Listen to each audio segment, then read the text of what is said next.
舊年股市豐收啊，今年我哋第一個要拆解嘅疑問就係，究竟市場係咪出現咗泡沫呢？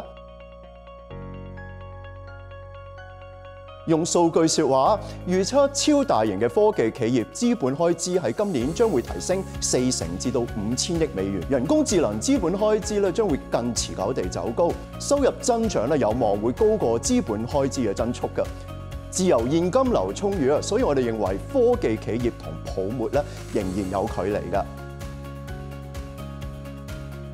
我哋維持睇好環球股票嘅觀點。美國嘅科技股盈利咧繼續強勁啊，聯儲局減息咧亦都支持美國嘅經濟。當然咧唔能夠忽視高估值嘅風險，所以咧我哋要保持投資多元化，同時咧要超配美國同埋亞洲除日本以外嘅股票。當中咧我哋特別偏好中國同埋印度㗎。嗱，美股行業方面咧，我哋亦都會分散超配喺科技、健康護理同埋公用股。嗱，至於股市之外，仲有乜嘢係值得投資者關注呢？下集會拆解今年投資者第二大疑問：利率走勢將會係點呢？